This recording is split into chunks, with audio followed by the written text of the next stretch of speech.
Hi folks, this is Double Wings. First, I'd like to wish everybody a happy Chinese New Year. Remember, the Chinese decorum is left hand above the right. Today, I want to talk about faith and superstition. I know this is a very common misconception in China that the Chinese people regard, I shouldn't say all, but most Chinese people regard religion as a superstition.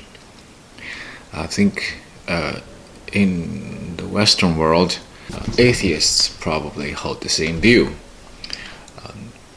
Although atheists are still in the minority, they are looking to become more and more popular these days. I think in the future, maybe in my lifetime, perhaps atheists will become the majority of the population in the Western world as well. Today I'd like to talk about this question: is religion superstition?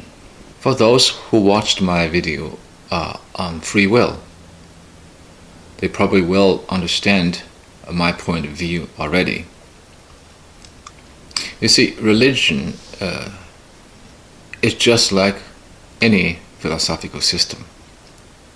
It is a school of thinking. It starts with hypothesis that God is all-powerful and all-knowing. And the rest of it is just from that fundamental hypothesis. Last time I proposed the idea that free will is not compatible with God, omniscience, and omnipotence. They are logically incompatible. Say, if God knows it all, He knows what I'm exactly going to do next second. So I do not have free will because I had to do that exact thing that God knows what I will do. Then I also pointed out the hypothesis is God is all-powerful and all-knowing. So, of course, that includes God having a set of logic that we don't understand. So, maybe in that set of logic, human being having free will and God's omnipotence and omniscience are not incompatible. Recently, I also thought about a more easily understood explanation for us mortals. Let's put it in a mathematical formula. And God has infinite power, infinite wisdom. And from this infinity, He gave human a portion of that, so human can have free will. But we know infinity minus certain number, any number, is still infinity. So from a mathematical logic point of view, God being all-powerful and all-knowing is still compatible with human with free will, because you take a few power and a few knowledge from God, it doesn't affect God's infinity. I don't know if that's more understandable than the previous argument I presented. Now let's look at atheism.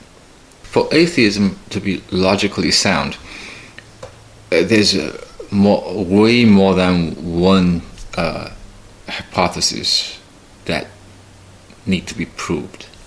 First, let's talk about a Big Bang theory. That's a one hypothesis that just although it's called a theory, but in my book it's still a hypothesis, because to this day we only have really one solid evidence that every galaxy is moving away from each other. we deduct from that observation, and we extrapolate it backwards, then assume the beginning of the universe is that one singular point, and from there it was a Big Bang. Another evidence that was proposed to support Big Bang theory is this microwave radiation that's supposedly left over from the Big Bang. I don't know if anybody heard of this term, axis of evil. That's when the scientists mapped out the microwave distribution of the universe. It seems that its center is around Earth, or the solar system, which infuriated astronomers and cosmic physicists greatly. So they dubbed it axis of evil, because how could it be that the center of the universe seems to be around Earth?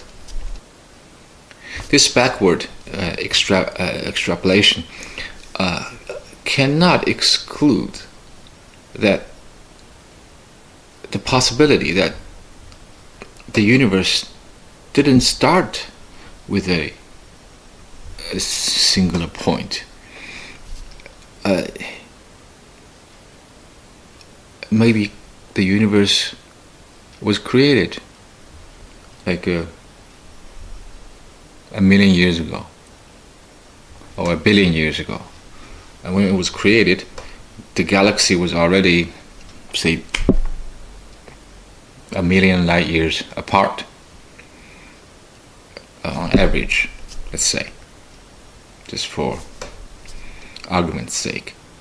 And when it was set to motion, it started to fly away from each other, and now the average distance between galaxies is a billion light years. So we cannot, so there might not be a Big Bang, and all this might be intelligent design. Now let's talk about the very crutch of atheism, the theory of evolution.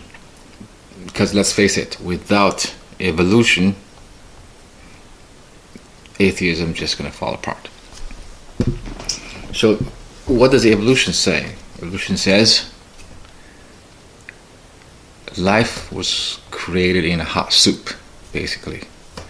You got chemicals interact with each other, a lightning hit it, and miraculously life formed, sort of like Frankenstein. Now this hypothesis has been proposed for a long time, and it's the most popular hypothesis to explain how life forms. And to this day, scientists use the most advanced techniques, could not replicate that. It's not possible to make life out of just random chemicals.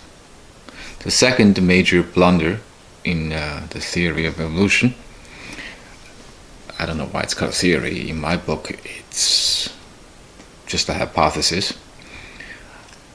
The second one is how consciousness involved. Why the organisms suddenly have consciousness or self-aware? Because let's face it, atheism believes everything is material. Everything is just a physical, mechanical interaction or chemical interaction. And why would this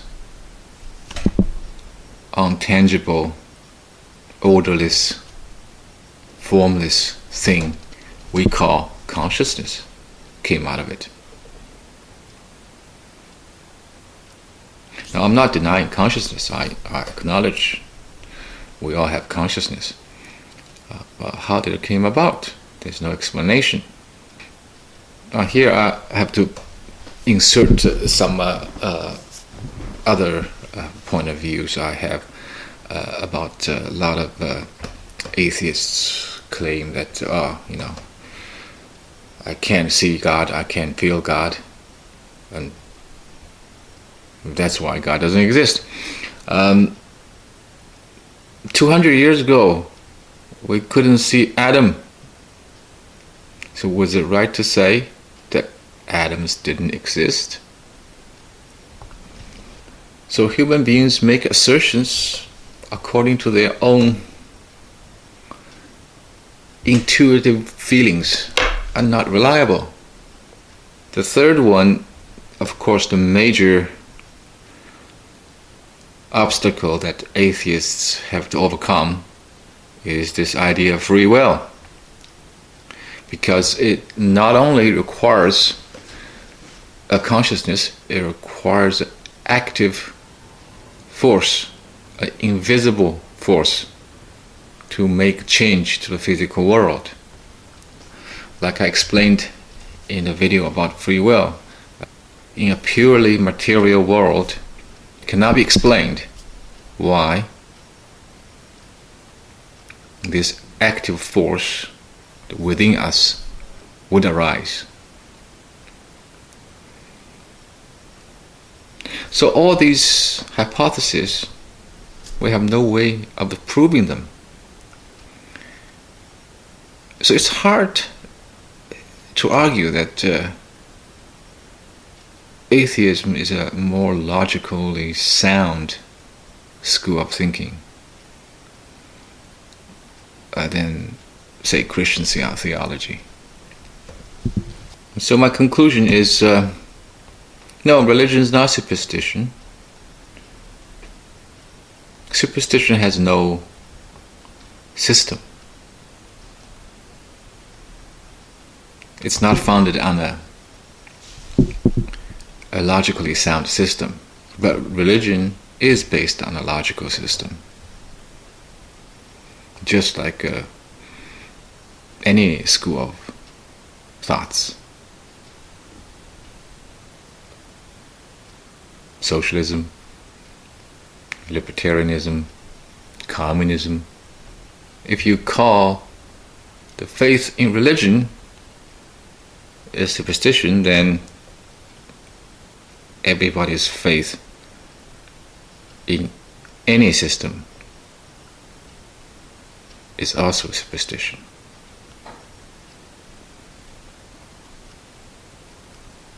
Or socialists are superstitious,